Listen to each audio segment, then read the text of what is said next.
Hello students, मैं शुभम अग्रवाल आ गया हूं आज आपके लिए बड़ा एक इंटरेस्टिंग और बड़ा ही इंपॉर्टेंट लेक्चर लेके, जो कि हमारा रहेगा इवोल्यूशन के ऊपर। बच्चों, इवोल्यूशन बहुत ही इंपॉर्टेंट है और काफी ज्यादा इंटरेस्टिंग भी है, और मार्क्स भी हमें देके जाएगा। कम से कम 6-7 नंबर का आपके सीबीएसई के पेपर में आने वाला है, और 2 to 3 क्वेश्चन आपका नीट में देके जाएगा। बच्चों, इस चैप्टर में मेन मोटिव क्या है, इस चैप्टर में हमें मेन पढ़ना क्या है। इस चैप्टर में बच्चों आपने अक्सर सुना होगा कि पहले इंसान ऐसा नहीं होता था, पहले इंसान अलग तरह का होता था। हम पत्ते वत्ते पहनते थे, ठीक है, जिंगा लाला हुर करते थे, या पहले की लाइफ फॉर्म्स ही अलग थी। कभी आपने पिक्चर्स में सुना हो कि पहले डायनासोर होते थे। मतलब आपने सुना होगा जो पहले की लाइफ फॉर्म्स थी और जो आज की लाइफ फॉर्म्स है, उनमें काफी डिफरेंस आ चुका है। तो क्या पहले था और क्या day by day, stage by stage क्या क्या चेंजेस आए हैं इस दुनिया में, इस धरती पे, ये धरती कैसे बनी और हम इस धरती पे कैसे आए, और हमारे आने के बाद क्या क्या चेंजेस हुआ, ये सब हम जानेंगे बच्चों इस चैप्टर में। आपको बड़ी इंटरेस्टिंग बातें पता लगेगी। आपको ये पता लगेगा कि शायद पहले सांप के पैर भी होते थे, तो अब कहाँ है। जिराफ की गर्दन इतनी लंबी नहीं होती थी। आज जो आप घोड़ा देखते हैं इतना बड़ा, वो पहले छोटा सा होता था, 3-4 फुट का होता था। तो ये सब क्यों, ये जो चेंजेस आए हैं, यही बच्चों क्या कहलाते हैं, एवोल्यूशन। तो बिना किसी देरी के आइए स्टार्ट करते हैं हमारा चैप्टर। चैप्टर का नाम है एवोल्यूशन, जो कि 12th बायोलॉजी का चैप्टर है। काफी इंपॉर्टेंट चैप्टर है, जेनेटिक्स यूनिट से ये बिलोंग करता है। तो बिना किसी देरी के स्टार्ट करते हैं एवोल्यूशन। सबसे पहले बच्चों क्या है एवोल्यूशनरी बायोलॉजी। एवोल्यूशनरी बायोलॉजी क्या होती है बच्चों?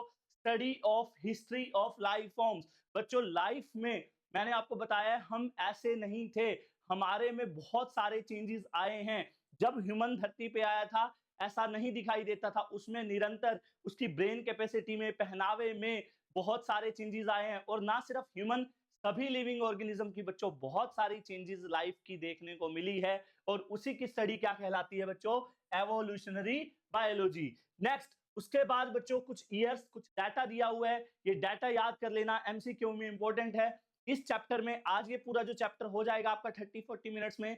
इस चैप्टर में आपको सारे इंपॉर्टेंट क्वेश्चन जो कि पेपर में आने वाले हैं और नीट में आने वाले हैं, वो मैं क्लियर कट बता दूंगा at the end of this chapter. तो ध्यान से देखना है, इस चैप्टर की इस वीडियो को देखने के बाद आपका 1% भी कोई डाउट नहीं रहेगा इवोल्यूशन में। तो बच्चों, यूनिवर्स कब बना था? 20 बिलियन ईयर्स अगो। इतना पुराना है यार, ये जो यूनिवर्स है हमारा, ये बहुत पुराना है। और लगभग कितना पुराना है ये? 20 बिलियन ईयर्स अगो बना था।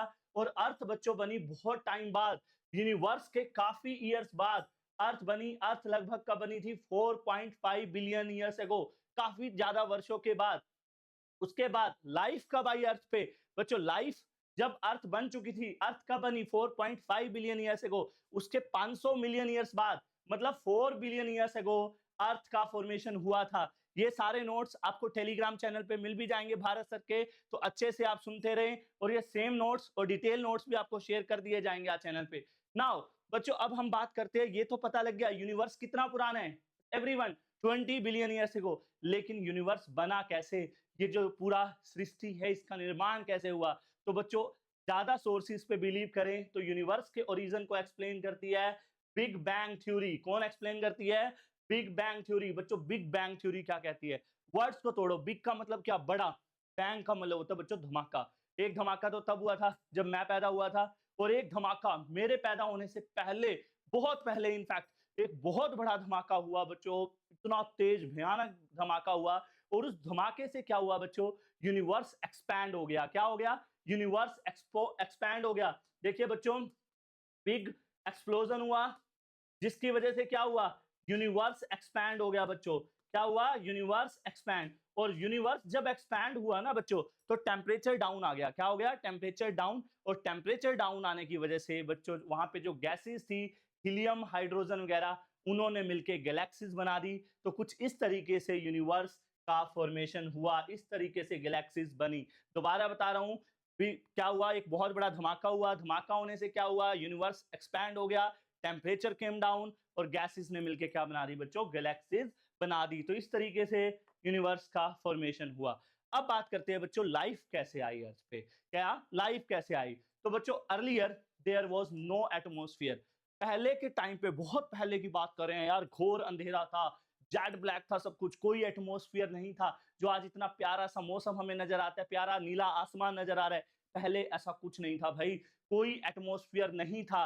अर्थ के ऊपर मोल्टन मास था और उससे रिलीज हुई बच्चों कुछ गैसेस। कौन सी गैसेस थी? अमोनिया, मीथेन, ठीक है, CO2, ठीक है, ये सारी गैसेस थी बच्चों, और वाटर वेपर थे, ठीक है, ये सब थे कहाँ पे? एटमॉस्फेयर पे। अर्थ was covered by these gases, methane, ammonia, CO2 and water. तो हुआ क्या बच्चों, अब जो सन था, सन से यूवी रेज निकली और उसने वाटर को क्या कर दिया? स्प्लिट कर दिया हाइड्रोजन एंड ऑक्सीजन में। अब जो हाइड्रोजन होती है बच्चों, वो होती है काफी लाइट। क्या होती है? काफी लाइट, काफी हल्की होती है, मतलब लाइक किसी स्लिम, हाँ मतलब छोड़ो, हाँ फोकस रहना है हमें, ठीक है, बिल्कुल लाइट होती है। तो हाइड्रोजन तो क्या हुई? स्केप होगी। लेकिन जो ऑक्सीजन थी बच्चों, ऑक्सीजन ने रिएक्ट किया किस किस के साथ? अमोनिया और मीथेन के साथ, और बाकी सारी चीजें बना दी, वाटर, CO2 और अदर गैसेस भी फॉर्म करी। उसके बाद बच्चों ओजोन लेयर बन गई, और उसके बाद तो कमाल ही हो गया। आपको यकीन नहीं होगा, मुझे भी नहीं होता, लेकिन साइंटिस्ट का यही मानना है बच्चों। क्या हुआ? एटमॉस्फेयर नहीं था, अर्थ was covered by ammonia, methane, CO2, water. UV rays निकली सन से, वाटर स्प्लिट कर दिया हाइड्रोजन प्लस ऑक्सीजन में। उसके बाद क्या हुआ बच्चों? ऑक्सीजन ने मीथेन और अमोनिया के साथ रिएक्ट करके क्या बना दिया? क्या बना दिया? CO2 वगैरह बना दिया, वाटर बना दिया। अब हुआ क्या बच्चों? वाटर फिर रेन की फॉर्म में धरती पे आया। इतनी बारिश हुई, इतनी बारिश हुई, और कई सालों तक बारिश बनती रही। ऐसा माना जाता है बच्चों, धरती पे ना पहले खड्डे थे बहुत बड़े-बड़े, लेकिन इतनी बारिश हुई, इतने सालों तक ये बारिश चलती रही, और ये खड्डे ना पानी के भर गए और क्या बन गए? समुंदर। मुश्किल है यार यकीन करना, लेकिन क्या कर सकते हैं, ऐसा ही माना जाता है कि बहुत तेज बारिश हुई और कई सालों तक हुई, और ये जो खड्डे थे धरती पे, वो सारे क्या बन गए? समुंदर। तो इस तरीके से अर्थ का बच्चों फॉर्मेशन हुआ। नाउ अब ये तो हो गया यूनिवर्स कैसे बनी और अर्थ कैसे बनी। अब बात आती है बच्चों सबसे इंटरेस्टिंग बात, लाइफ कैसे आई, और कहीं ना कहीं चैप्टर शुरू होता है यहां से ही कि लाइफ कैसे आई अर्थ पे। तो बच्चों इसको लेके बहुत सारी थ्योरीज हैं। पहली थ्योरी क्या है? Theory of God, theory of special creation, theory of special creation. बच्चों नाम से पता लग रहा है, स्पेशल क्रिएशन, क्रिएशन मतलब क्रिएशन। हम क्या मानते हैं स्पेशली हिंदू, या फिर हम जो पर्सन्स हैं हिंदुस्तान के जो लोग हैं, उनका तो ज्यादातर क्या मानना है कि भगवान ने बनाया हम सबको, हम सबको भगवान ने बनाया है। गुरु ब्रह्मा जी ने हमारी स्थापना की, विष्णु जी पालना करते हैं, और जिस दिन शंकर जी को गुस्सा आया, भाई तीसरी आंख खुली, सब खत्म। हाँ, लेकिन क्रिश्चियन मानते हैं कि एडम और ईव आए थे, उन्होंने स्टार्ट किया। तो मैं बेसिकली काफी लोगों का ये मानना है कि एक सुपरनेचुरल पावर थी जिसको हम गॉड कहते हैं, उसने लाइफ को क्रिएट किया था। लेकिन बच्चों इस थ्योरी को ज्यादातर साइंस वाले नहीं मानते, क्योंकि इस थ्योरी की काफी लिमिटेशंस है बच्चों। क्यों? क्योंकि इस थ्योरी के अकॉर्डिंग पता क्या है, जैसे आज लाइफ फॉर्म्स है ना, वैसी ही क्रिएट की गई थी। इस थ्योरी के अकॉर्डिंग कोई डायनासोर नाम की कोई चीज नहीं थी, कोई फॉसिल्स वगैरह नहीं थे, लेकिन वो हमें मिल चुके हैं। तो इस थ्योरी पे बिलीव करना सही नहीं है, और ये थ्योरी साइंस के अकॉर्डिंग डिसप्रूव कर दी गई थी। उसके बाद आई बच्चों theory of panspermia. Which theory? Theory of panspermia. बच्चों ये थ्योरी दी थी ग्रीक फिलोसफर्स ने। किसने दी थी? ग्रीक फिलोसफर्स ने। उन्होंने पता क्या बोला? उन्होंने बोला कि जो लाइफ है ना यार, वो अदर प्लेनेट से आई है, और दूसरे प्लेनेट से। जैसे तुम्हें नहीं कोई बोल देता होगा कि यार ये तो अजूबा है, तो मार्स से आया क्या, तो मंगल का वासी है क्या, मतलब अजीब सी बात बोल देते हैं। तो ये थ्योरी यही कहती है कि जो लाइफ आई है ना बच्चों, वो दूसरे प्लेनेट से आई है। मैं दूसरे प्लेनेट से क्या हुआ? स्पोर्स बरसे, ठीक है, जैसे ऊपर से आपके लिए कोई फूल बरसा रहा है, तो ऊपर से कोई स्पोर्स की बारिश हुई, और उन स्पोर्स ने नीचे आके क्या बना दी? लाइफ फॉर्म कर दी, इंडिविजुअल बन गए। ये ऐसा मानना है ग्रीक फिलोसफर्स का, ठीक है। ये भी थ्योरी ज्यादा तक सही नहीं मानी जाती। उसके बाद आई भाई थ्योरी ऑफ स्पॉन्टेनियस जनरेशन। इसने भी काफी बेवकूफ बनाया भाई लोगों को, और ये थ्योरी काफी हद तक लोगों को सही भी लगी। ये थ्योरी क्या कहता है भाई, लाइफ पता है कहां से आई है? डेड डिकेइंग रोटन मैटर से, लाइक मड, स्ट्रो। ये क्या कहती है बच्चों, जो लाइफ है ना, वो किससे आई है? डेड डिकेइंग रोटन मैटर से। किससे आई है बच्चों life? Dead decaying rotten matter से लाइफ अराइज हुई है।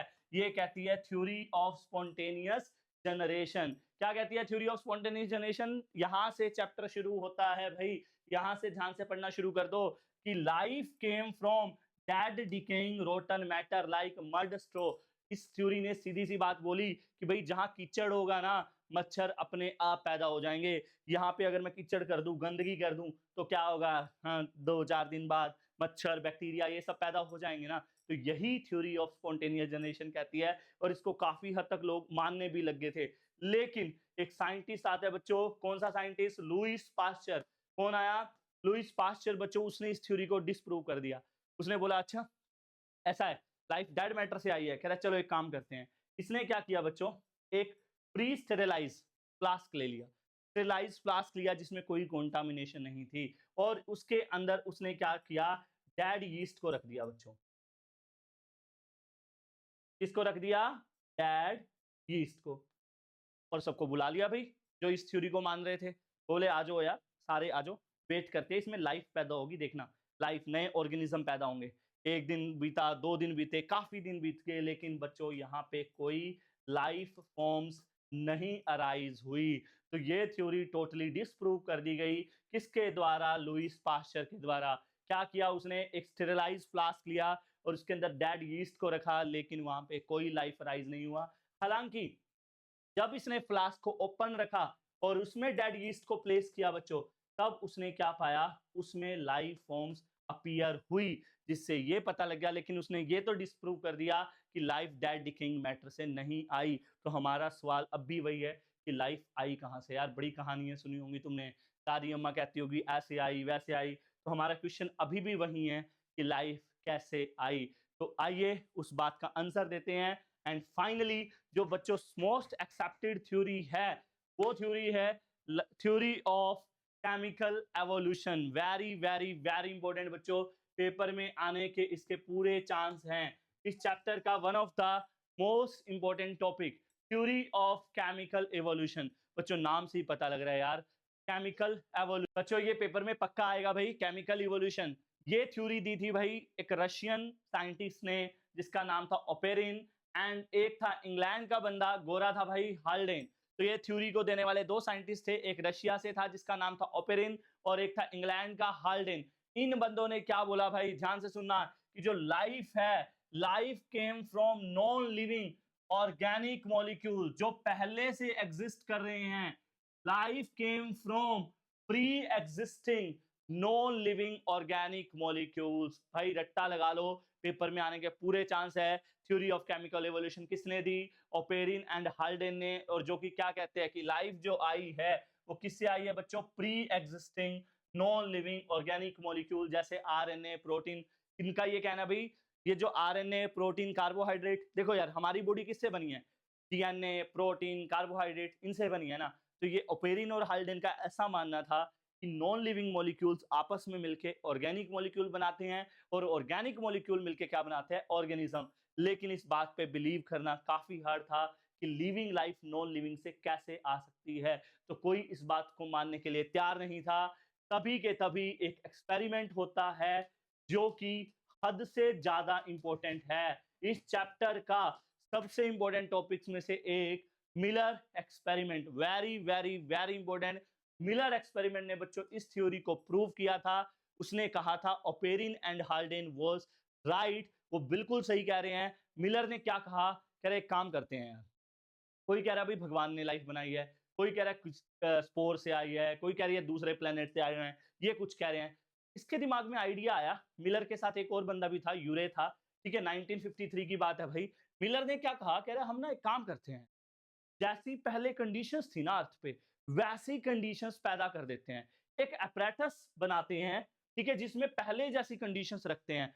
अर्लियर कौन-कौन सी गैसेस थी? भई यहाँ से एमसीक्यू आ सकता है, बहुत इंपॉर्टेंट है, very, very, very important. Miller ने अपने एक्सपेरिमेंट में कौन सी गैसेस ली? तो ये 4 गैसेस ली। Methane, ammonia, water, hydrogen. अब इससे एमसीक्यू आ सकता है बच्चों, इसमें से कौन सी गैस मिलर ने नहीं ली थी? तो आपको मैं ट्रिक बताता हूँ, देखो चारों में हाइड्रोजन है। चारों चीजों में हाइड्रोजन है, CO2 नहीं है इन चारों में, देख लो आप। तो ये चारों चीजों की खास बात क्या है? चारों में हाइड्रोजन एटम जरूर इन्वॉल्व हो रहा है, ये एक माइंड में सेट रखना। और उसने अपने एक्सपेरिमेंट का बच्चों जो टेम्परेचर लिया था, वो लिया था 800 degree Celsius. Too hot, 800 degree temperature, क्योंकि पहले बहुत ज्यादा टेम्परेचर होता था। तो उसने बच्चों ऐसी कंडीशन सेटअप करी।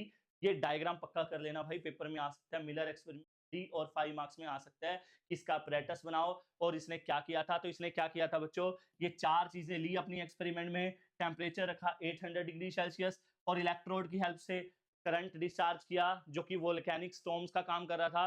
तो बच्चों 1 हफ्ते के अंदर ही उसने क्या किया, उसने नोटिस किया बच्चों, क्या नोटिस किया, उसने नोटिस किया कि अमीनो एसिड्स बन रहे थे। ही नोटिस फॉर्मेशन ऑफ, ये भी आ जाएगा, क्या बनते हुए नजर आए उसको, अमीनो एसिड्स। बच्चों अपने अपरेटस में जब उसने ये चारों गैसेस ली, टेम्परेचर 800 डिग्री सेल्सियस लिया, तो ही notice the formation of amino acid. Similar experiment जब और किए गए तो उन्हीं एक्सपेरिमेंट्स में किसी ने पिगमेंट्स बनते हुए नजर आए, किसी को आरएनए नजर आया बनता हुआ, किसी को प्रोटीन नजर आया। तो सबको इस बात पे यकीन हो गया कि हुआ क्या होगा, ये जो नॉन लिविंग गैसेस हैं, नॉन लिविंग मॉलिक्यूल्स हैं जो पहले से एग्जिस्ट कर रहे थे, उन्होंने मिलके ऑर्गेनिक मॉलिक्यूल बनाए जैसे amino acid, protein, DNA, RNA, और उन्होंने मिलके ऑर्गेनिज्म बनाया। तो इस तरीके से आपको पता लगा कि आप धरती पे कैसे आए हैं।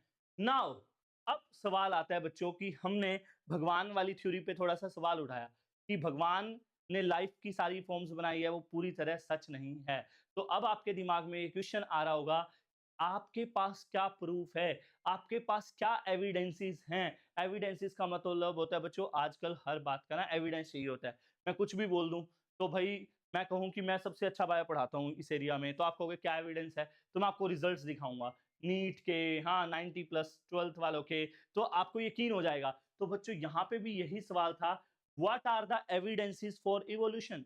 हम कैसे मान लें कि एवोल्यूशन हुआ है, भाई पहले घोड़े छोटे होते थे, हम कैसे माने भाई। तो बच्चों बहुत तरीके के एविडेंसेस हैं हमारे पास। पहले हम बात करेंगे पैलेंटोलॉजिकल एविडेंसेस। इसकी पैलेंटोलॉजिकल एविडेंसेस। बच्चों पैलेंटोलॉजी वर्ड जब भी आए उसका मतलब होता है स्टडी ऑफ फॉसिल्स। क्या होता है, स्टडी ऑफ फॉसिल। तो बच्चों फॉसिल्स क्या होते हैं, fossils are remains of hard parts of life forms and found in sedimentary rocks. बच्चों फॉसिल्स क्या होता है, dead remains of plants animal जो दबे हुए हैं नीचे धरती में, ठीक है, उसको क्या बोलते हैं, फॉसिल। बच्चों अक्सर हमें कैसे पता लगा भाई डायनासोर धरती पे थे, जब नीचे से डिगिंग की गई सेडिमेंट्री रॉक्स की, तो हमने देखा कि डायनासोर जैसे हमें कुछ फॉसिल्स मिले, इतने बड़ी बड़ी हड्डियां मिली जो कि यहाँ पे आज के टाइम तो किसी की है ही नहीं। हमें अलग अलग डिगिंग करके अलग अलग जगह पे जब डिगिंग होती है, ऐसे ऐसे फॉसिल्स मिलते हैं जो ये बताते हैं, जो इस बात का प्रमाण देते हैं कि पहले लाइफ फॉर्म्स अलग थी, इवोल्यूशन तो हुआ है। आज जो लाइफ फॉर्म्स हैं, पहले जो लाइफ फॉर्म्स थी, they are different. It means evolution is happening and even हमसे भी आगे जाके कुछ नया क्रिएचर आएगा। बच्चों evolution is a continue process, तो हमेशा एवोल्यूशन हो रहा है।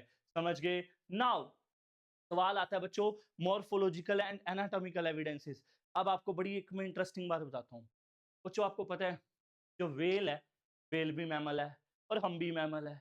समझ रहे हो कि कभी ना कभी, ऐसा एवोल्यूशन कहते हैं, कभी ना कभी शायद हो सकते हैं हम एक ही साथ रहते थे, हमारे में लेकिन कोई डिस्प्यूट हो गया, हमारी कोई लड़ाई होगी, ठीक है, वेल हमसे नाराज होके पानी में रहने चली गई, आज तुम बनाने भी नहीं जा रहे, मतलब देयर कैन बी। ऐसा माना जाता है कि हमारे जो, कई साइंटिस्ट का ऐसा मानना है कि हमारे जो एम्ब्रियोज हैं वो तो सेम है यार, जो भी हम वर्टिब्रेट्स है जिनमें वर्टिब्रल कॉलम है, हम सबके जो भी लाइक डॉग्स, चिंपैंजी, ऐसा माना जाता है कि हम सबका एंसेस्टर कभी ना कभी सेम ही था।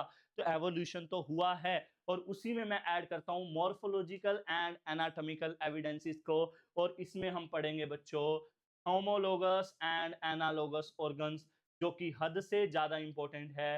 एक क्वेश्चन आप यहां से भी मान सकते हैं जो कि पेपर में आएगा ही आएगा। तो आइए बात करते हैं homologous organs and analogous organ, भाई बहुत इंपॉर्टेंट है। देखो बच्चों होमोलोगस ऑर्गन्स क्या होते हैं, जिनका स्ट्रक्चर तो बच्चों क्या होता है, सेम। स्ट्रक्चर सेम का मतलब ये नहीं एक्सटर्नल स्ट्रक्चर, इंटरनल स्ट्रक्चर बच्चों, एनाटॉमिकल स्ट्रक्चर।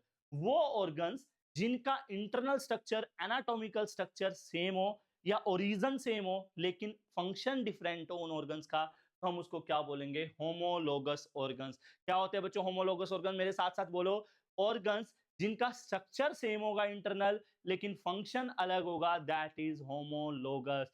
फॉर एग्जांपल, मैं एक एक एग्जांपल से समझाऊंगा। जैसे बच्चों 4 लिम्स है, 4 लिम्स मतलब ये।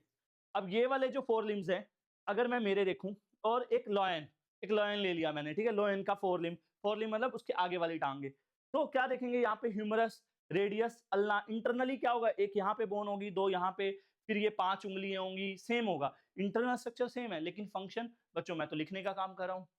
लेकिन शेर क्या करता है? इसी से वो शिकार पकड़ता है, इसी से वो मतलब we are doing different different function. मैं राइटिंग का काम कर रहा हूँ, शेर को लिखते हुए देखा है? नहीं देखा ना, तो फंक्शन तो अलग अलग कर रहे हैं ना बच्चों। तो दैट इज क्या हो गया? Homologous organs. फॉर एग्जाम्पल मैंने क्या बताया? 4 लिम्स ऑफ चीता एंड मैन। एनालोगस में बच्चों उल्टा कर दो।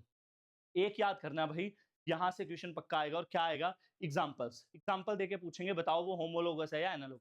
एनालोगस में क्या करेंगे बच्चों? स्ट्रक्चर डिफरेंट होगा, फंक्शन सेम होगा। स्ट्रक्चर क्या होगा? डिफरेंट, फंक्शन सेम होगा, that is analogous. For example बच्चों, wings of butterfly and birds. अब बच्चों तुम तितली के पंख देख लो, बैट के पंख देख लो, पीजन के पंख देख लो, पीकॉक के पंख देख लो। अब पंख सबके दिखने में अलग हैं। पीकॉक के पंख बड़े सुंदर लगते हैं, बैट के बिल्कुल अलग लगते हैं, बटरफ्लाई के अलग। दिखने में तो क्या है? स्ट्रक्चर सबके अलग है, लेकिन फंक्शन क्या है? सभी उड़ने का काम कर रहे हैं ना। Then it is analogous. Structure अलग, function same, that is called analogous. जैसे आई, अब तुम कहाँ देखते होंगे? तुम तो आंखें जो नयन है वो तो तुम किसी और की देखते होंगे, लेकिन ध्यान से देखना, कभी ऑक्टोपस की आंखें देखना तुम। अब ऑक्टोपस की आंखें और हमारी आंखें देखने में बिल्कुल अलग हैं, लेकिन काम क्या कर रही होंगी? देखने का ही कर रही होंगी ना। काम तो दोनों की आंखें विजन में ही दे रही होंगी, तो वो भी क्या होंगी? देखने में अलग है, स्ट्रक्चर अलग है। आई ऑफ ऑक्टोपस एंड मैमल किसका एग्जाम्पल हो गया? एनालोगस का बच्चों।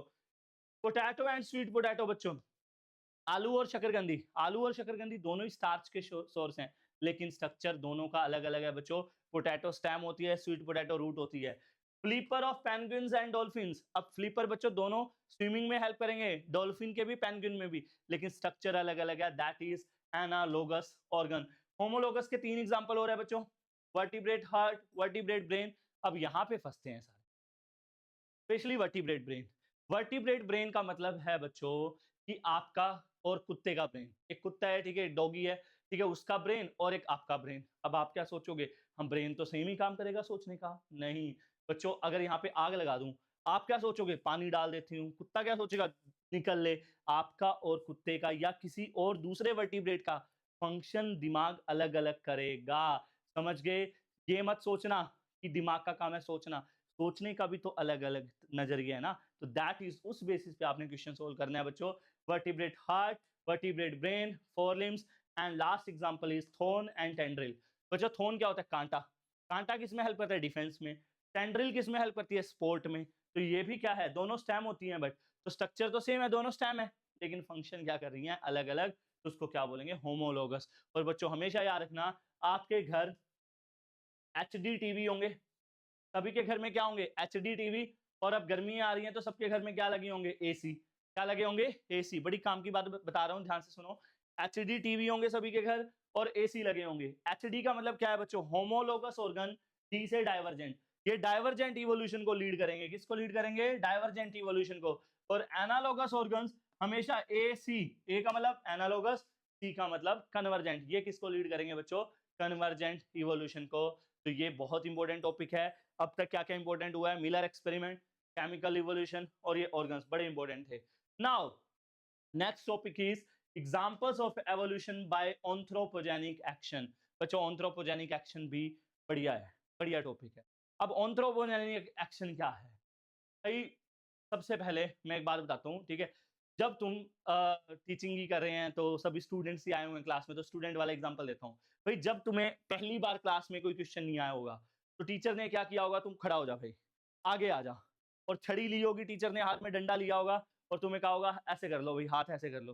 तो तुम मारने से पहले यूं यूं कर रहे होंगे ना, डर रहे होंगे ना पहली बार, ठीक है, नहीं लग जाएगी लग जाएगी, बड़ा डर लगा होगा पहली बार, ठीक है। लेकिन दूसरी बार थोड़ा डर लगा, तीसरी बार, और आज के डेट डेट तो लो जी मारो मारो मारो। क्या हो गया? तुम ढीठ बन गए हो। पेरेंट्स ने पहली बार डांटा तो तुम्हें बड़ी बेइज्जती सी फील हुई, कि दूसरी बार डांटा कम बेइज्जती फील, तीसरी बार एक टाइम ऐसा आ गया, अरे यार अरे मतलब एक कान से सुनो दूसरे कान से निकाल दो। ये क्या है बच्चों? इसी को शास्त्रों में क्या कहा गया है बच्चों? Anthropogenic action. एंथ्रोपोजेनिक एक्शन क्या होता है बच्चों? कि हीट बनना बेसिकली। जैसे कि भाई तुम्हें डॉक्टर कहता है कि ज़्यादा एंटीबायोटिक मत खाया करो। क्यों ना खाया करो? क्योंकि बैक्टीरिया बच्चों एंटीबायोटिक रेजिस्टेंट हो जाते हैं। समझ गए? अगर घर वालों को ये वीडियो वाला पार्ट दिखाना भाई, अगर तुम ज़्यादा किसी को डाँटोगे, तो वो क्या हो जाएगा? रेजिस्टेंट हो जाएगा, उस पे उस चीज़ का असर नहीं होगा। अब कई बच्चे सोच रहे होंगे सर इसलिए हम ज़्यादा नहीं पढ़ते, ठीक है? कहीं हम रेजिस्टेंट हो जाएँ, हमारे माइंड में पढ़ाई ना जाए, ठीक है? तो ऐसा कुछ नहीं होता बट ठीक है, तो इंसेक्टिसाइड यार पहले क्या होता था, हम मच्छर को मारने के लिए ना गुड नाइट लगा देते थे। अब गुड नाइट के ऊपर ही बैठा होता है मच्छर। क्या बैठा होता है? गुड नाइट के ऊपर ही मच्छर बैठा होता है। कह रहा है मेरे लिए लगाई है, क्यों? वो अब क्या हो गया? इंसेक्टिसाइड रेजिस्टेंट हो गया है। इसी को क्या बोलते हैं बच्चों? Anthropogenic action. प्लांट्स पे अब पेस्टिसाइड, हर्बिसाइड्स का फ़र्क ही नहीं पड़ता। ये क्या है? Anthropogenic action. इसी में बच्चों बहुत इंपॉर्टेंट है, ये भी एक इंपॉर्टेंट टॉपिक है, case of industrial melanism. Case of industrial melanism बढ़िया केस है यार, ध्यान से सुनो। भाई इंग्लैंड का केस है, ठीक है? ध्यान से सुनने वाला बढ़िया एग्जाम्पल है। इंडस्ट्रियल मैलानिज्म के नाम से पेपर में आता है भाई, ध्यान से सुनो। हुआ क्या भाई? इंग्लैंड की बात है, ध्यान से सुनना। हम इंग्लैंड की बात कर रहे हैं 1850s के दौरान और 1920s के दौरान। यही दोनों ईयर क्यों लिए बच्चों? 1850s वो टाइम था जब इंग्लैंड में इंडस्ट्रीज आई नहीं थी, और 1920s वो टाइम था जब इंग्लैंड इंडस्ट्री से भर चुका था। वहां पे बहुत सारी इंडस्ट्रीज थी, बहुत सारा पोल्यूशन हो चुका था। तो भाई इंडस्ट्री आने से पहले इंग्लैंड में क्या था? वहां पे बच्चों जो व्हाइट मोथ थे, मोथ क्या होता है? कि इंसेक्ट होता है, मच्छर होते हैं, वो बहुत ही ज्यादा थे। लेकिन जो डार्क मोथ थे वो काफी कम थे। क्या थे? डार्क मोथ तो कम थे। कब? इंडस्ट्री आने से पहले। और इंडस्ट्री आने के बाद बच्चों ठीक इसका उल्टा हो गया। व्हाइट मोथ कम हो गए इंडस्ट्री आने के बाद, और डार्क मोथ ज्यादा हो गए। ऐसा क्यों? ध्यान देना है। इंडस्ट्री आने से पहले बच्चों इंग्लैंड के अंदर व्हाइट मोथ ज्यादा थे। ऐसा क्यों भाई? हुआ क्या? इंडस्ट्री आने से पहले बच्चों जो प्लांट्स थे ना वहां पे, वो सारे के सारे कवर्ड थे व्हाइट कलर के लाइकन से। किससे कवर्ड थे? व्हाइट कलर के लाइकन से। तो लाइकन्स ने कवर कर रखा था प्लांट्स को, तो उससे क्या था? सारा बैकग्राउंड व्हाइट था। अब व्हाइट बैकग्राउंड पे सपोज करो टी शर्ट है, इस पे व्हाइट मच्छर अगर बैठा होगा तो वो दिखेगा ही नहीं प्रीडेटर को, तो इसलिए वो ज्यादा सर्वाइव कर पाए। और अगर इसमें मैं ब्लैक डॉट लगा दूं, ये ब्लैक, ये क्लियरली हाईलाइट हो रहा है, ठीक है? तो यही कारण था इंडस्ट्री आने से बच्चों, ब्लैक पे मैं क्या है? व्हाइट हाईलाइट हो रहा है ना, ब्लैक लिखूंगा तो हाईलाइट ही नहीं होगा। इंडस्ट्री आने के बाद क्या हुआ बच्चों? वहां पे पोल्यूशन आया, और लाइकन्स पोल्यूशन में ग्रो नहीं कर सकते, और सारा जो बैकग्राउंड था वो डार्क हो गया। तो वहां पे डार्क कलर के जो इंसेक्ट्स थे वो दिखते नहीं थे, और व्हाइट इजिली पिक होने लगे। तो देखते ही देखते बच्चों इंडस्ट्री के बाद समझ आई, इंडस्ट्री से आने से पहले बच्चों बैकग्राउंड व्हाइट था लाइकन्स की वजह से, तो व्हाइट लाइकन्स, व्हाइट मोथ ज्यादा सर्वाइव कर पाए। लेकिन इंडस्ट्री आने के बाद बच्चों जो ट्री ट्रंक्स थे वो डार्क हो गए, इस वजह से डार्क मोथ ज्यादा सर्वाइव कर पाए, लाइट मोथ सर्वाइव नहीं कर सके। तो ये था बच्चों आपका case of industrial melanism. Done. Next topic है बच्चों एडप्टिव रेडिएशन। बड़ा अच्छा टॉपिक है बच्चों। एडप्टिव रेडिएशन क्या है भाई? सपोज करो मेरे एक स्टूडेंट है, ठीक है? नाम नहीं बताऊंगा। वो स्टूडेंट चली गई भाई ऑस्ट्रेलिया में। अब ऑस्ट्रेलिया में गए उसको 4 महीने हुए हैं भाई। 4 महीने में वो लड़की बिल्कुल बदल चुकी है, बिल्कुल बदल गई है, और उसका हाव भाव सब कुछ, ड्रेसिंग सेंस बिल्कुल बदल चुकी है। जैसे एग्जांपल देता हूँ, हमारे, मैं कुरुक्षेत्रा से आता हूँ, तो कुरुक्षेत्रा में यूनिवर्सिटी है। अब कई लड़कियां या कई लड़के गांव से आते हैं, गांव से तो आएंगे भाई कुर्ते पजामे में, सलवार सूट में गर्ल्स, लेकिन यूनिवर्सिटी में आते ही बिल्कुल उनका हुलिया ही बदल जाता है, वन पीस ये वो। मतलब क्या होता है, एक स्पीशीज अगर कोई दूसरे एरिया में मूव करती है, तो क्या होता है? जैसा देश वैसा भेष, वो पूरी उसका रहन खान बिल्कुल चेंज हो जाता है। दैट इज कॉल्ड बच्चों एडप्टिव रेडिएशन। जब एक स्पीशीज कोई दूसरे एरिया में मूव करती है तो वो वहां के अकॉर्डिंग एडप्ट कर लेती है, चेंज कर लेती है खुद को। That is what we call adaptive radiation. इसके बहुत सारे एग्जांपल है। पहला एग्जांपल की हम बात करते हैं बच्चों, डार्विन फिंचेस। अब ये डार्विन फिंचेस कोई सही नाम नहीं है, ये एक ब्लैक कलर का बर्ड था बच्चों। क्या था? ब्लैक कलर का बर्ड। हुआ क्या? एक चार्ल्स डार्विन है भाई, मेरे फेवरेट साइंटिस्ट है, आने वाले अभी थोड़ी देर में बताने वाला हूँ इसके बारे में। भाई एक ब्लैक कलर का बर्ड था। तो डार्विन ने क्या किया, एक जगह पे गया गैलापैगस आइलैंड, तो उसने इस ब्लैक बर्ड्स को कैरी किया अपने साथ, ठीक है? ब्लैक बर्ड्स को लिया और कोई अलग जगह पे छोड़ दिया उसको। अलग जगह पे छोड़ दिया तो कुछ टाइम बाद उसी जगह पे पहुंचा जहां उसने उस बर्ड को छोड़ा था। तो उसने उस बर्ड को ढूंढा, वहां पे वो मिले ही नहीं। अब कुछ दिन पहले तो वो छोड़ के गया उस बर्ड को, अब वो मिले ही नहीं उसको। तो आप सोचोगे उस बर्ड के साथ क्या हुआ होगा? कई सोच रहे होंगे मर गया होगा वो, नहीं। उसने जब और ज़्यादा रिसर्च किया तो उसने ये पाया वो बर्ड बिल्कुल पूरी तरह बदल चुका है। उसकी जो बीक थी, उसकी जो चोंच थी वो पूरी तरह से चेंज हो चुकी थी। चेंज कैसे हो चुकी थी बच्चों? जहाँ से डार्विन ने उसे बर्ड को उठाया था, वहाँ पे उनके लिए वेजिटेरियन फूड बहुत था। वहाँ पे वो सीड खाते थे, लेकिन अब जहाँ पे वो उसने छोड़ा, वहाँ पे वो इंसेक्ट्स खाते थे। तो इंसेक्ट्स खाने के लिए उसकी बीक में काफ़ी सारे चेंजेज़ आ गए और वो पहचानना भी मुश्किल हो गया और कई जो इंसेक्ट थे वो फ्रूट खाने लगे, फ्रूटीगोर्स बन गए, ठीक है? तो उनकी बीक में बेसिकली चेंजेज़ आ गए। तो मैंने क्या बताया, आप जब एक दूसरी जगह पे मूव करते हैं तो आप में चेंजेज़ आ जाते हैं, that is called adaptive radiation और उस बर्ड को नाम रख दिया गया बच्चों Darwin finches, which is a classical example of adaptive radiation. Another example is Australian marsupial. भैया ऑस्ट्रेलिया में ना, ऑस्ट्रेलिया का नाम सुनते ही एक तो यार वर्ल्ड कप याद आता है हमें। हाँ, final world cup, Travis head ने हमारा हेड डाउन कराया था। खैर अभी बदला लेने का मौका आ गया है यार, ठीक है? आई एम वेरी मोटिवेटेड कि इस बार, ठीक है, नाम हमारे दोबारा चैंपियंस ट्रॉफी होगी। तो ऑस्ट्रेलियन मार्सुपियल्स की अगर हम बात करें, तो भई ऑस्ट्रेलिया में कैंगरूज़ रहते हैं और कैंगरूज़ के अलावा बहुत सारे एनिमल्स रहते हैं बच्चों, जिनके ना वो पॉकेट में अपना उनके पास एक पाउच होता है जिसमें वो बच्चे को पालते हैं। तो ऐसे सभी एनिमल्स को ऑस्ट्रेलियन मार्सुपियल्स कहते हैं। यस, तुमने ऐसा सुना होगा कि कैंगरू है जो अपने बच्चों को गोदी में रखते हैं, नहीं, बहुत सारे एनिमल्स हैं और वो एनिमल जिनके सच में पाउच होता है, उन सबको हम क्या बोलते हैं बच्चों? Australian marsupials. क्या बोलते हैं? Australian marsupials. तो बच्चों उनमें भी आपको वैरायटी देखने को मिलेगी। क्या देखने को मिलेगी? वैरायटी। तो वैरायटी कैसे आई? वो अलग-अलग जगह पे उनका एंसेस्टर एक ही था, लेकिन कोई वहाँ चला गया, कोई वहाँ, कोई दूसरे एरिया में मूव कर गया और उस एरिया के बेसिस पे उनमें इतने चेंजेस आ गए। That is again example of adaptive radiation. Another example is mammals, placental mammals. बच्चों मैमल्स को देख लो ना यार, elephant, cow, monkey, chimpanzees, we all are mammals. Mammals में भी तो कितनी ह्यूज वैरायटी है, लेकिन हमारा हो सकता है एंसेस्टर कभी सेम ही था, लेकिन डिफरेंट बिहेवियर की वजह से, डिफरेंट क्लाइमेट की वजह से हमें कुछ चेंजेस आ गए। That is also example of adaptive radiation. और एक बात हमेशा याद रखना, अगर एक जगह पे दो या दो से ज्यादा एडाप्टिव रेडिएशन होते हैं, it will finally lead to convergent evolution. Adaptive radiation कौन से एवोल्यूशन को लीड करता है बच्चों? कन्वर्जेंट एवोल्यूशन को। Now let's talk about theories of evolution. बच्चों एवोल्यूशन के कारण को लेके, ये एवोल्यूशन क्यों हुआ, कैसे हुआ, इसको लेके अलग अलग थ्योरीज हैं। मार्केट में बहुत सारी थ्योरीज हैं। पहली थ्योरी है बच्चों लामार्क थ्योरी। भाई क्या ही बंदा था, इसने भी बड़ा नाम बनाया। इस बंदे ने ना यार किसी टाइम ना बहुत नाम बनाया और इसकी बातें सुनोगे ना तुम्हें मजा ही आ जाएगा। भाई मुझे तो बड़ा मजा आता था लामार्क की बातें बताने में। और जब पढ़ा है मैंने, तो लामार्क बंदा क्या बोला, लामार्क ने ना यार दो तीन बातें बोली, मैंने दो लिखी हैं, लेकिन तुम्हें और बताता हूँ।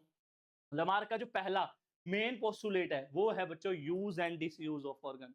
लमार्क क्या कहता है भाई, जिन ऑर्गन्स का, ध्यान से सुनना, जिन ऑर्गन्स का आप ज्यादा यूज करेंगे वो तो मोर डेवलप होता जाएगा, और जिन ऑर्गन्स का आप यूज नहीं करेंगे वो एक्सटिंक्ट हो जाएंगे। कई सोच रहे हैं हमारे दिमाग के साथ ऐसा ही हुआ है, हमने यूज नहीं किया, वो एक्सटिंक्ट होता चला गया, अब हम क्या करें? भाई अभी भी शुरू कर दो, दिमाग को यूज करो। लमार्क की बात पे अगर बिलीव करें, पूरी तरह सच नहीं है, डरो मत ये, लेकिन लमार्क ने बोला भाई जिन ऑर्गन्स का यूज करोगे they develop more and more, और कई ऑर्गन जिनका आप यूज नहीं करें खत्म। और उसने एग्जांपल भी दिए जिराफ का, बड़ा क्लासिकल एग्जांपल दिया उसने, इसका जिराफ का। यस, जिराफ की उसने बात की कि जिराफ की जो नेक है वो इतनी लंबी क्यों है, कि उसको खाना खाने के लिए भाई पेड़ पौधे, हाँ पत्ते वत्ते खाने के लिए वो ऊपर करता था अपनी गर्दन को, करता था तो करता था, करता उसकी गर्दन लंबी होती चली गई भाई। सांप सांप जो होता था ना, वो बड़े सुस्त से होते थे पहले, ठीक है, सुस्त होते थे, इतने सुस्त होते थे कि उनका ना चलने वलने को मन नहीं करता था। अब चलने को मन नहीं करता था तो उनके पैर देखो आज खत्म होते गए। खैर, हार्ड टू बिलीव यार, ठीक है। और उसने एक और बोला, inheritance of acquired trait. Inheritance of acquired trait का मतलब समझ रहे हो? भाई मुझे बायोलॉजी बहुत अच्छे से आती है, मुझे सारी बायोलॉजी टिप्स पे है। तो जो मेरे अब बच्चे होंगे ना, जो मेरे बच्चे पैदा होंगे उनको भी बायोलॉजी वही बेस्ट आती होगी, ऐसा थोड़ी होगा यार।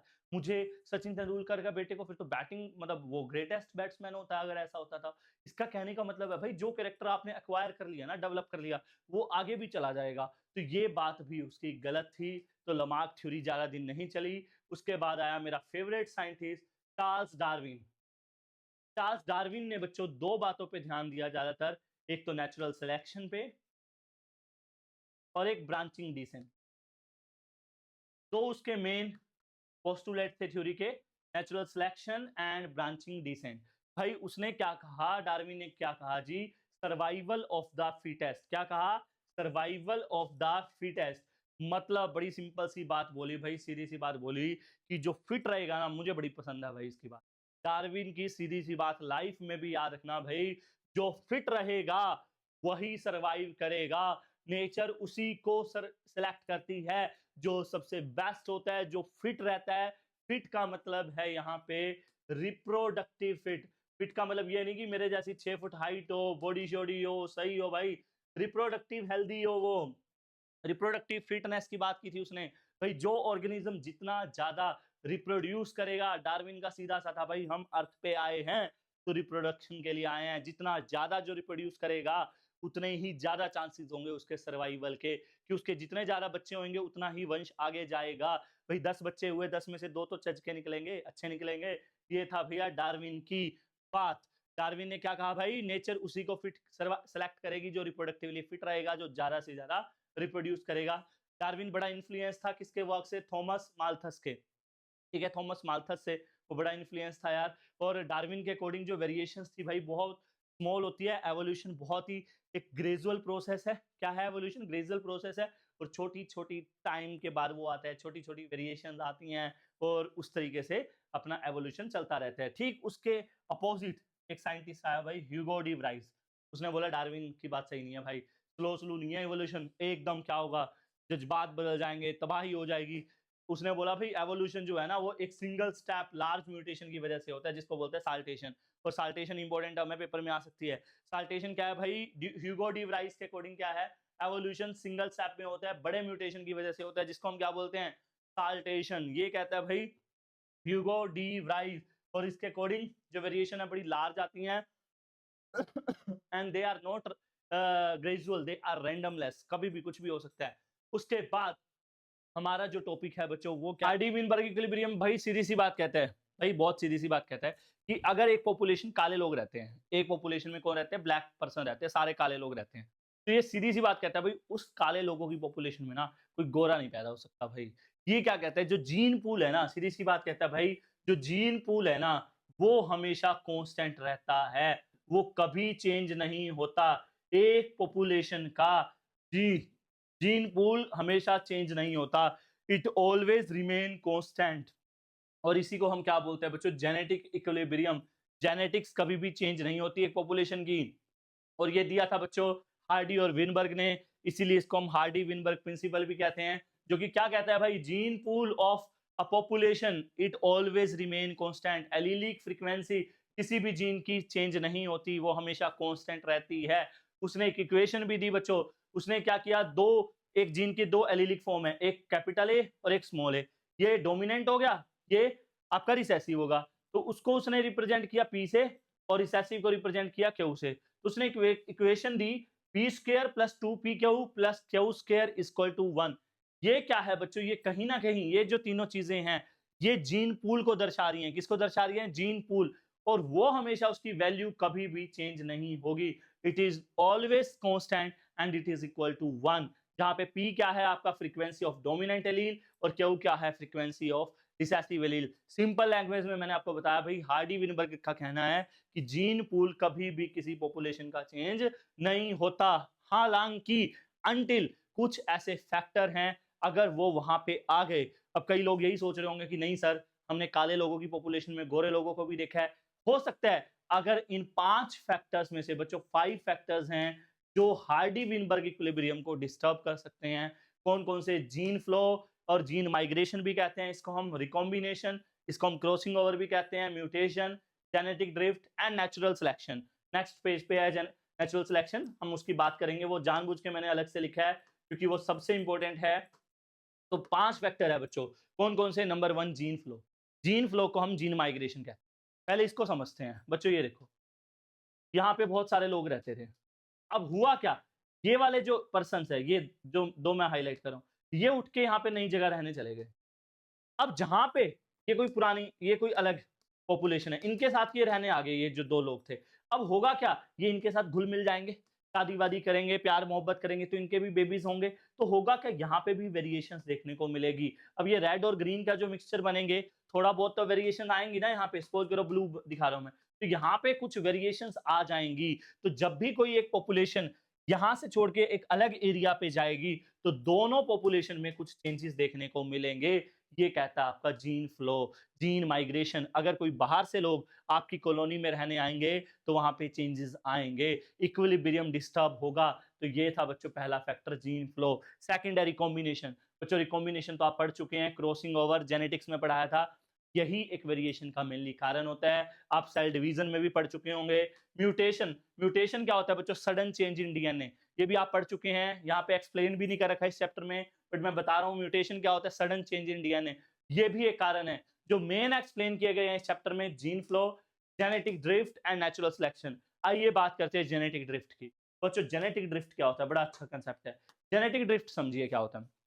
भाई जेनेटिक ड्रिफ्ट क्या होता है, अगर एवोल्यूशन बाय चांस हो रहा है ना यार, तो उसको हम क्या बोलेंगे, जेनेटिक ड्रिफ्ट बोलेंगे। फॉर एग्जांपल मैं आपको एग्जांपल लेता हूँ। भाई 50, जैसे 5 दोस्त हैं हम, 5 दोस्त में से ना सपोज करो 2 गरीब हैं और 3 अमीर हैं, तो हम चले गए मूवीज देखने भाई पांचों के पास, ठीक है। अब जो सबसे अमीर थे उन्होंने तो क्या किया भाई, सबसे पीछे वाली सोफे वाली सीट ले ली भाई, 500 रुपए वाली। और सपोज करो मैं और मेरे दोस्त के पास पैसे नहीं थे, ठीक है, तो हमने 100 रुपए वाली भाई, जो सबसे आगे यूं बैठ के देखेंगे ऊपर गर्दन करके, ठीक है, वो ले ली हमने क्योंकि सबसे सस्ती थी। अब हुआ क्या, थिएटर में लगी आग बच्चों। अब एग्जिट कहाँ से होता है, आगे से। अब होगा क्या, आग भयानक थी भाई, 1-2 मिनट में जो निकल सका वो निकल गया। अब आगे वाले जो गरीब लोग थे वो तो निकल जाएंगे, और जो पीछे थे सबसे अमीर, वो बेचारे फंस जाएंगे। तो होना क्या था, आने वाले टाइम में वैसे तो ग्रो किसको ज्यादा करने थे, अमीर लोगों को, लेकिन अब बाय चांस उनके तो कहानी खत्म होगी ना, तो आगे वाले लोग ज्यादा ग्रो कर जाएंगे, उनकी पॉपुलेशन ज्यादा ग्रो कर जाएगी। इसको क्या बोलते हैं हम बच्चों, जेनेटिक ड्रिफ्ट। अगर एवोल्यूशन बाय चांस होता है तो उसको हम क्या बोलते हैं, genetic drift. And the last factor की अगर हम बात करें बच्चों, वो क्या है, नेचुरल सिलेक्शन। क्या है, नेचुरल सिलेक्शन। नेचुरल सिलेक्शन की अगर हम बात करें, तो बच्चों नेचर किस तरीके से बिहेव कर रही है, उसके बेसिस पे हम 3 तरह के ग्राफ पढ़ते हैं। एंड ये भी बच्चों 3 मार्क्स में बहुत इंपॉर्टेंट टॉपिक है, ध्यान से समझना है। बच्चों नेचर किसको सिलेक्ट करेगी, उसके बेसिस पे हमारे पास 3 केसेस हैं। पहला है स्टेबलाइजेशन, सेकंड है डायरेक्शनल, एंड थर्ड है डिसरप्टिव। कौन कौन से केस है बच्चों, स्टेबल, डायरेक्शनल, डिसरप्टिव। मैं एक एग्जांपल से समझाता हूँ। सपोज करो 2 तरह के लोग हैं नेचर में। एक तो टोल है 7-7 फुट के, एक है 5-5 फुट के, छोटे हैं, ड्वार्फ हैं, शॉर्ट लोग हैं। अगर नेचर बच्चों क्या कर रही है, अगर ना तो टोल को सेलेक्ट कर रही, ना शॉर्ट को, उनका जो मीन वैल्यू है ना बच्चों, सपोज करो 6 फुट मीन है, अगर नेचर उनको सेलेक्ट कर रही है, मीन कैरेक्टर को सपोर्ट कर रही है, तो आपको बच्चों कौन-सा कर्व मिलता है, स्टेबल। और इसमें बच्चों जो पीक है वो नैरो होता है और वो हाई जाता है काफ़ी, then it is called stable. और अगर बच्चों नेचर, ठीक है, एक को डायरेक्शनल का मतलब एक डायरेक्शन में चली गई। अब नेचर क्या कर रही है इस केस में, या तो वो टोल को सपोर्ट करेगी या ड्वार्फ को, then it is called directional. वो एक डायरेक्शन में चला जाएगा और जो कर्व है वो एक डायरेक्शन में शिफ्ट हो जाएगा, then it is called directional. और अगर नेचर बच्चों दोनों को सपोर्ट कर रही है ना, वो शॉर्ट को भी और टोल को भी, तो ना तो वो ग्रो कर पाएगा अच्छे से, ना वो, तो 2 छोटे-छोटे पीक आपको देखने को मिलेंगे, then it is called disruptive. Dispute ही रहेगा भाई, बड़ा इंपॉर्टेंट है। 3 करव, तीनों के नेम और पीक इंपॉर्टेंट है। नाउ नेक्स्ट टॉपिक इज बच्चों ब्रीफ अकाउंट ऑफ एवोल्यूशन। ये टॉपिक हमें क्या बताता है भाई, ये टॉपिक हमें बताता है भाई एवोल्यूशन में क्या क्या हुआ है धरती पे, अब तक कौन सी लाइफ फॉर्म्स पहले आई और क्या क्या चेंजेस आए हैं। तो जनरल है, सुन लेना, इसमें 1-2 बातें इंपॉर्टेंट है वो मैं क्लियर बता दूंगा बच्चों। तो लगभग 2000 में 2000 million years ago first cellular form I life की। पहली लाइफ की सेलुलर फॉर्म कब एग्जिस्ट की थी, 2000 मिलियन ईयर्स एगो। उसके बाद बच्चों 500 million years ago origin of invertebrates आए। इनवर्टिब्रेट्स मतलब जिनमें वर्टिब्रल कॉलम नहीं होती, वो कब आए थे धरती पे, 500 मिलियन ईयर्स एगो। लगभग 350 मिलियन ईयर्स एगो, अब यहाँ पे रुक जाओ, इंपॉर्टेंट है, ओरिजिन ऑफ जोलेस फिश। बच्चों जोलेस फिश कब आई थी धरती पे, 350 में। अब यहाँ पे इंपॉर्टेंट है भाई, ध्यान से सुनना, एक बच्चों में क्वेश्चन करा रहा हूँ, पेपर में आता है बहुत बार, शिलाशंत फिश। शिलाशंत फिश को हम लोब फिन्स भी कहते हैं बच्चों। इसका सिग्निफिकेंस आता है पेपर में कि what is the significance of lobe fin और शिलाशंत। तो बच्चों याद रखना, ऐसा माना जाता है बच्चों ये वो फिश थी जो पानी से निकल के धरती पे रहने आई थी। ऐसा माना जाता है कि ये फर्स्ट एम्फीबियंस थे। धरती पे क्या थे ये? First amphibians.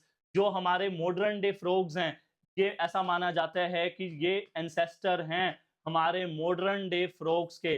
जो आप आज फ्रॉग्स देखते हो, उनके फर्स्ट एंसेस्टर्स अगर हम बात करें तो किसको माना जाता है? किसको माना जाता है? शीलाशेंथ को। पेपर में आ जाता है शीलाशेंथ का क्या सिग्निफिकेंस है बच्चों? जो मॉडर्न डे फ्रॉग्स हैं और सैलमेंडर्स हैं, उनके एंसेस्टर माना जाता है शीलाशेंथ फिश को, या जिसको हम लो फिन्स भी कहते हैं। बड़ा इंपॉर्टेंट है बच्चों ये बात। एंड अगर हम बात करें डायनासोर्स की, तो बच्चों लगभग 200 मिलियन ईयर्स अगो डायनासोर धरती पे आए।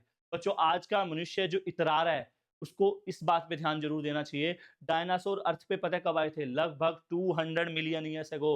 और गए पता है कब है डायनासोर? 65 million years ago. बच्चों तो लगभग कंपेयर करो, 135 मिलियन ईयर्स उन्होंने राज किया धरती पे। भाई 135 मिलियन ईयर, 2025 चल रहा है और इंसान अपने आप को पता नहीं क्या समझ रहा है। भाई राज देखो, इसको बोलते हैं राज। और जब उनको लगने लगा ना कि उनका कोई कुछ नहीं बिगाड़ सकता, भाई आज तक नहीं बता पाया डायनासोर डिसअपियर क्यों। कोई कहता है क्लाइमेट चेंज हो गया, कोई कह रहा है फिश बन गए, कोई कह रहा है बर्ड बन गए। भाई कोई बता ही नहीं पाया सही रीजन, किसी को नहीं पता कि what's gone wrong with dinosaur. लेकिन हम दो डायनासोर्स की मेन बात करते हैं बच्चों, यहां से क्वेश्चन आ सकता है। एक तो हम बात करेंगे इक्थायोसोरस की। किसकी? इक्थायोसोरस। बच्चों ये वो डायनासोर थे जो पानी में रहते थे। क्या रहते थे? पानी में। Fish like reptiles, fish like dinosaur. और एक हम बात करते हैं बच्चों, ये आपने डायनासोर मूवी में भी देखा होगा, ठीक है, टायरेनोसोरस रेक्स। टायरेनोसोरस रेक्स सबसे बड़ा डायनासोर बच्चों, 20 फुट हाइट थी, डैगर लाइक टीथ थे। मेरे जैसे को तो कच्चा चबा जाएगा, डकार भी नहीं लेगा भाई। टायरेनोसोरस रेक्स, टी रेक्स के नाम से फेमस जानते हैं इसको। भाई बहुत खतरनाक डायनासोर था टी रेक्स, टायरेनोसोरस रेक्स। सबसे बड़ा डायनासोर भाई, डैगर लाइक टीथ, हथौड़े जैसे दांत थे, 20 फुट हाइट थी भाई, बहुत इंपॉर्टेंट है। Now the last and final topic, evolution of man. Very very very, भाई यहां से भी क्वेश्चन आएगा ही आएगा, कोई भी नहीं रोक सकता भाई पेपर में आने से। Very very very very very important last topic chapter का, और बहुत इंपॉर्टेंट टॉपिक है एवोल्यूशन ऑफ मैन। भाई हम यहाँ तक कैसे पहुंचे धरती पे, हम कब आए? तो भैया शुरुआत करते हैं। सबसे पहले हमारी लाइफ की शुरुआत हुई थी ड्रायोपाइथिकस से। भाई याद करना है सबसे पहले कौन आए? ड्रायोपाइथिकस। ड्रायोपाइथिकस की अगर हम बात करें तो बच्चों वो हेयरी थे, उनकी बॉडी हेयरी थी। हेयरी मतलब बॉडी पे हेयर थे। They walk like gorillas and chimpanzee. Gorilla और चिंपैंजी जैसे चलते थे, और एप लाइक ज्यादा दिखते थे, लंगूर जैसे दिखते थे, बंदर जैसे दिखते थे। And they came around 15 million years ago. कब आए थे ड्रायोपाइथिकस धरती पे? 15 मिलियन ईयर्स पहले आए थे। ठीक है, हेयरी थी body, walk like gorilla and chimpanzee, and langur जैसे ज्यादा दिखते थे। उसी के दौरान बच्चों रामापाइथिकस आए। ध्यान देने वाली बात है बच्चों, रायोपाइथिकस और रामापाइथिकस में कोई फर्क नहीं है। ये भी हेयरी थे, ये भी गोरिल्ला और चिंपैंजी जैसे चलते थे, ये भी 15 में अराउंड आए थे। बस फर्क क्या था बच्चों, ध्यान देने की बात है, दे वर मोर मैन लाइक, दे वर मोर एप लाइक। ये मेन फर्क है भाई। रायोपाइथिकस, रामापाइथिकस, राम मतलब राम कौन थे? मनुष्य थे ना, एक साधारण पर्सन थे। तो कहीं ना कहीं रामा से आप श्री राम जी को याद करना, और राम से मतलब मैन, ठीक है। तो रामापाइथिकस वर मोर मैन लाइक, ड्रायोपाइथिकस वर मोर एप लाइक। ऑस्ट्रेलोपाइथिशियंस, भाई इससे भी क्वेश्चन बहुत बार आता है, ऑस्ट्रेलोपाइथिशियंस के बारे में पूछा जाता है। तो बच्चों ऑस्ट्रेलोपाइथिशियंस धरती पे कब आए? 2 मिलियन ईयर्स अगो आए। ईस्ट अफ्रीकन ग्रासलैंड में रहते थे। कहाँ रहते थे वो? ईस्ट अफ्रीकन ग्रासलैंड में। और उनकी खास बात क्या थी भाई? सीधा क्वेश्चन आता है, इन्होंने स्टोन वेपन्स का इस्तेमाल किया था भाई, हंटिंग के लिए, शिकार के लिए। खाते नहीं थे ये नॉन वेज, खाते ये फ्रूट्स ही थे, लेकिन इन्होंने स्टोन वेपन्स इस्तेमाल करने शुरू किए थे। शिकार करना इन्हें पसंद था। किनको? ऑस्ट्रेलोपाइथिशियंस को। क्वेश्चन पक्का आएगा इस टॉपिक से, ध्यान से समझो। होमो हैबिलिस, अब यहां से सीधी शुरुआत होती है होमो की। होमो मतलब हम होमो सैपियंस है, हमारे जैसे दिखने वाले पहली फॉर्म कौन आई थी? Homo habilis. First human like being थे बच्चों ये, होमिनिड फीचर्स के साथ थे। इनका जो ब्रेन कैपेसिटी था 650 टू 800 सीसी था। कितना ब्रेन था इनमें? 650 से 800। और ये भी मीट नहीं खाते थे भाई, वेजिटेरियन थे। उसके बाद आए भाई होमो इरेक्टस। कौन आए? होमो इरेक्टस बच्चों, इनको जावा मैन कहते हैं। क्या कहते हैं इनको? जावा मैन। क्यों कहते हैं? क्योंकि इनके जो फोसिल्स थे वो डिस्कवर हुए थे 1891 में, जगह जावा, जावा में डिस्कवर हुए थे, इसीलिए इनको जावा मैन भी कहा जाता है।